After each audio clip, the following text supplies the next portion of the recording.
with Pat. Agus díomh go léir maidin, agus mór an áthas ormsa a bheith live an seo as ucht an Códáil Service Uisce Tuatha. Códáil an tábhacht. It's a great privilege to be here with you all this morning at this year's Rural Water Services Conference. Thank you, Pat, for the introduction. More than happy in Kilkenny to loan out to Lee McCarthy on an annual basis. I'm sure we'll be back next year. Just want to thank the National Federation of Group Water Schemes for the invitation to provide the opening address here this morning. Could you please put your hands together for June Brannigan and the team, the organising team, and the team here at the Hodson Bay for their wonderful organisation of this big event. Thank you.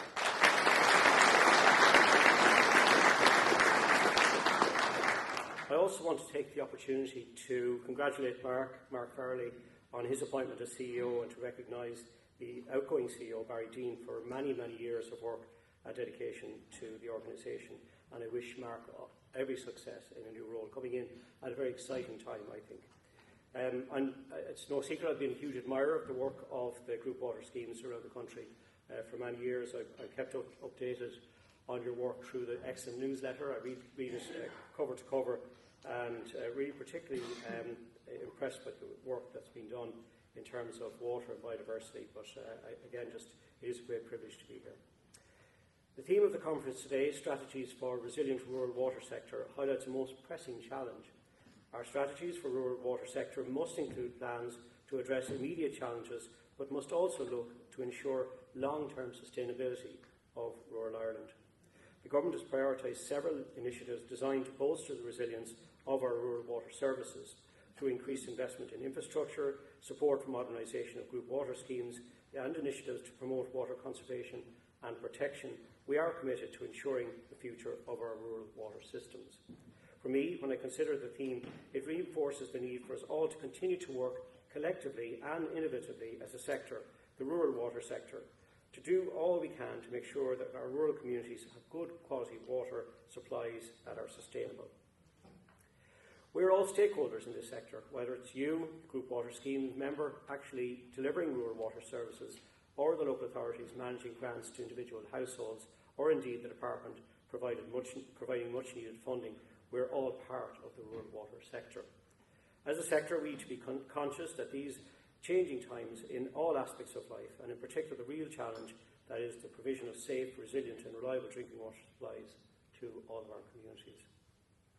In the programme for Government, Our Shared Future, we recognise that water infrastructure deficits impact on provision of safe and secure drinking water, lead to pollution and environmental damage, and present a challenge to achieve sustainable development across our country.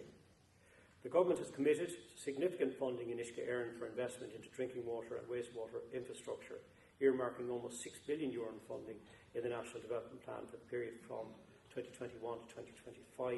However, the overall funding being provided to the rural water sector compares very well to the funding being provided to Uisce Éireann when looked at in terms of households served. Some €243 million funding has been allocated over the period 21 to 25 for investment in non-Uisce Éireann water infrastructure. And this funding is being used to support water schemes for capital works that are making significant improvements and that benefit their members. My colleague, Minister Darragh O'Brien, launched the multi-annual Rural Water Programme for 2024 to 26 earlier this year. And by the closing date of the 12th of April of this year, we had received almost 900 applications. So it's clear by the type and quality of the applications received that the work that we, the Department and the Federation, put into the guidelines and the application process was time really well spent. It's also obvious that the local authorities and the schemes have worked together, allowing them to submit, in the vast majority of cases, high-quality and comprehensive applications for funding. As you will be aware, all applications for funding undergo a two-stage assessment process. In Stage 1, which has been completed, each application was assessed as regard to its eligibility under the programme. In Stage 2, which is nearly finished, an independent expert panel are looking at the specifics of each funding request, evaluating the proposed project against the core objectives of the RWP, and will make recommendations on funding for specific projects. And my department does expect to be in a position to announce the funding approval very soon. I'm sure you'll be glad to know this. The bulk of funding is likely to focus on projects that will improve water quality and on projects for source protection works to existing water sources and to improve water quality through work and upgrades of water treatment facilities. The Government is committed to providing investment needed to complete these projects, which will further improve the quality of drinking water for group water schemes and their members. We will also continue to provide financial support to help households fund upgrades to septic tanks and also for owners of private wells. We recently increased the septic tank grant amounts, raising the maximum amount available to a household to €12,000 from €5,000, and the aim of this was to encourage householders to avail of the grant and consequently to help to reduce the risk of environmental impact from defective septic tanks. Again, a really important programme. As regards private wells in rural Ireland, it's not long ago that everyone had a well. We were discussing this earlier. Certainly many of you in the audience will have a recollection of that. And today its proportion is much smaller, although it still remains high in comparison to the UK. There remains about 10% of our population that rely on them for their water supply. That's around 500,000 people served by approximately 170,000 wells, so it's not insignificant. In 2023, the Department provided almost €7 million in financial support to private well owners. However, Ireland has the highest incidence of Dept E. coli in Europe, and a high proportion of cases have been linked to contaminated private supplies. So I definitely think there's more we should be doing here, and I have asked senior officials in the Department to look and see what we could be doing. As a result, the Department has started the conversation with key stakeholders and experts in the field. We have established an expert group that are looking at real practical ways that we could provide more help and support, and I'm assured that we have the right people looking at the issue to identify the appropriate support.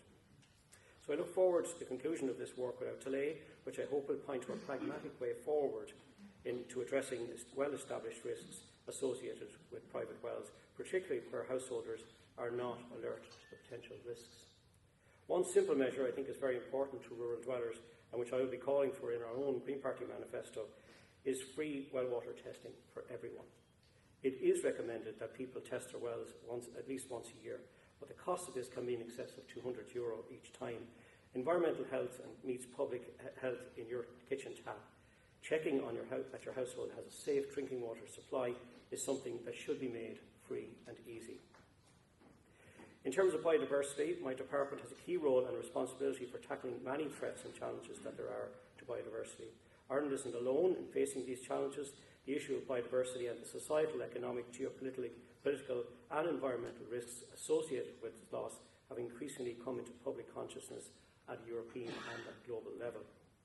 The challenges are well known, spanning threats to the resilience of our water supplies, the loss of high-status water bodies, nutrient pollution and degradation of natural functions of our rivers for biodiversity and for flood protection. We need to work harder to integrate our responses to water, climate change and biodiversity loss across all of our policy areas.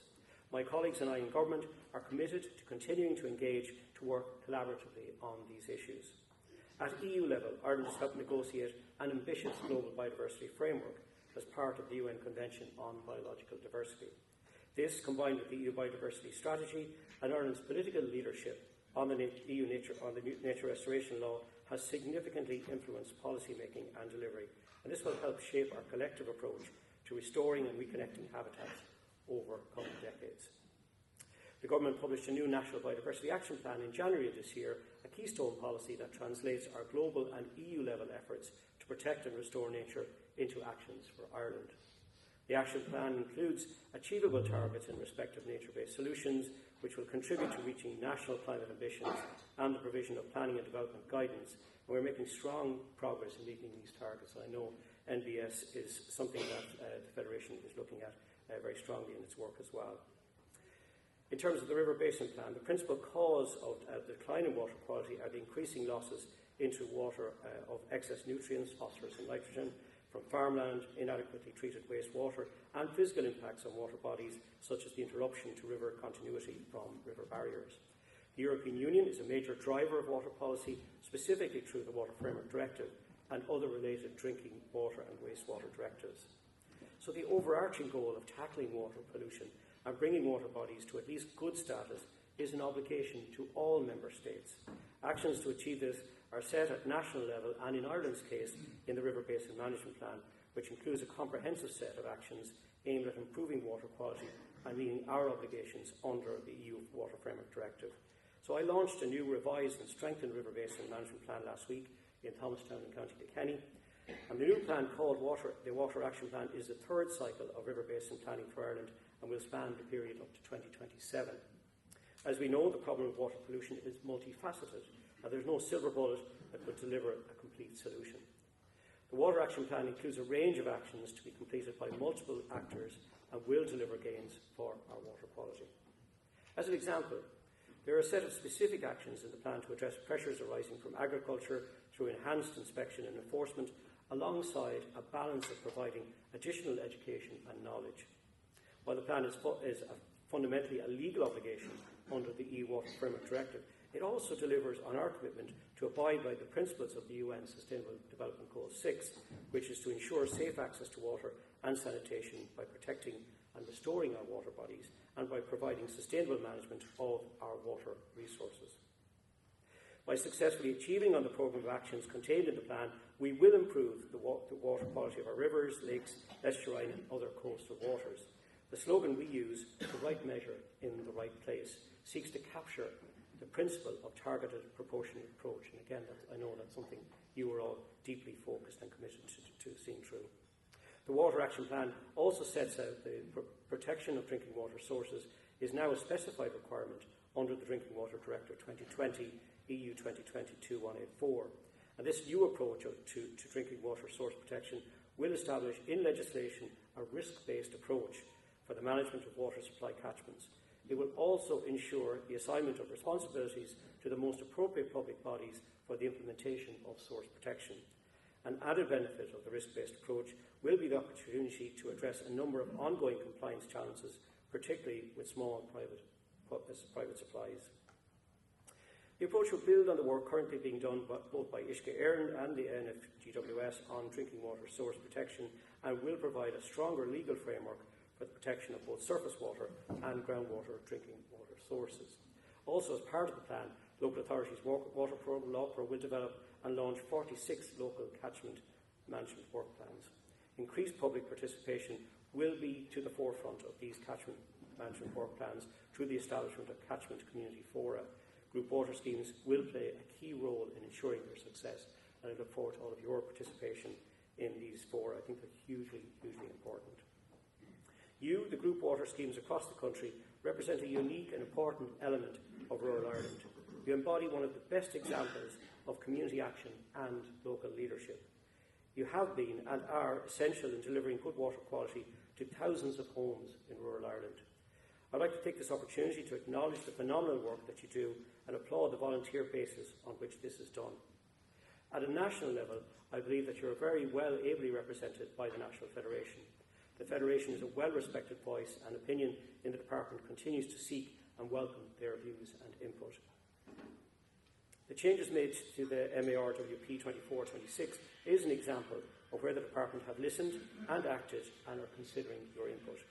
The successful implementation of the MARWP 24-26 will see improvements in the drinking water being supplied to group water schemes and will continue to support the long-term sustainability of the sector into the future.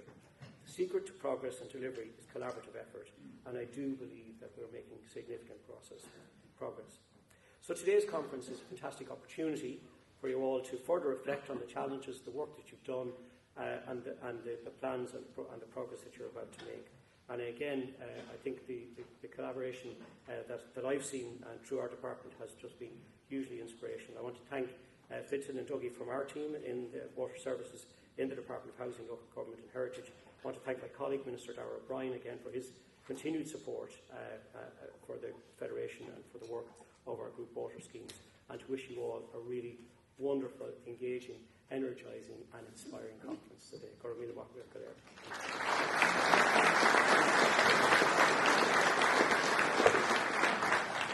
not leaving just yet, I have an important task to carry out here as well. So before I do conclude, it is with great pleasure that I want to announce the winners of the 2024 Group Water Scheme Excellence Awards. And this year's awards are a fitting tribute to the exceptional group water schemes that have truly exemplified the essence of our sector, creating a profound impact in rural Ireland, in the communities that you serve. So we'll start by revealing the Excellent Flags recipients in each of the 4 categories before we reveal the overall winners. Within each category, several schemes are being awarded an Excellence Flag for demonstrating exceptional quality standards in their respective fields. So there's no envelope or dramatic moment, so I'll just read them out if that's okay. And please forgive me in advance if I get pronunciations of places wrong.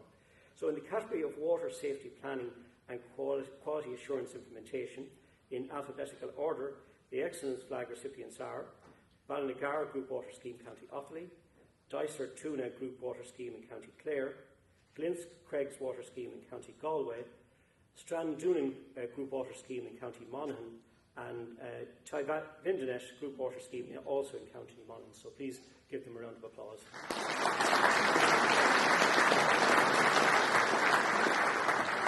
And congratulations and well done on your work.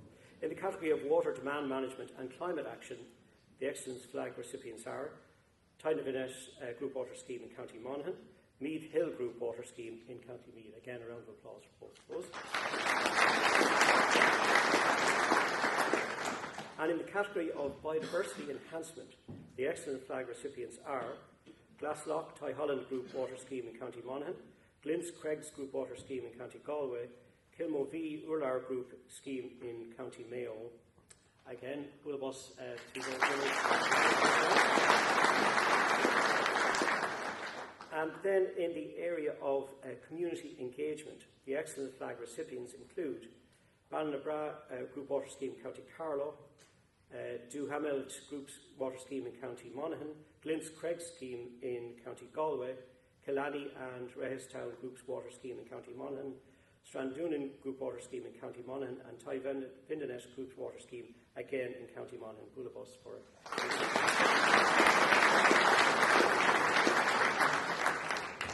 So these proudly flown flags will serve as a beacon in your own local community, showcasing your scheme's remarkable achievements, and take great pride in the award here this morning. It's really inspiring to see both the new names and familiar faces among this year's Excellent Flag recipients. And now for the overall winners of each category in the 2024 Excellence Awards. And the winners are, I have to do a dramatic pause here. There we go, that's enough. In the category of water safety planning and quality assurance implementation, the winner is Tyvindenesh Group Water Scheme in County Monaghan. Congratulations.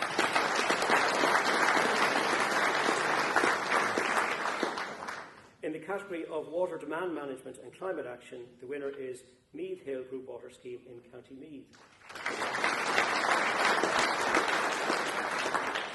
And in the category of biodiversity enhancement, the winner is Glinsk Craig's Group Water Scheme in County Galway.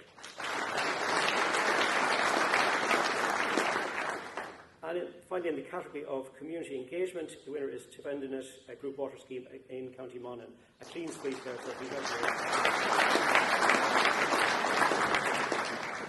So again, congratulations to all our winners here this morning. Announced a great, huge impact that you're making in your local communities, and it's really a shining testament to your relentless hard work and unwavering dedication to the communities that you serve. Again, a thank you to all the participants, the award organisers, and the expert judging panel for their professionalism and dedication.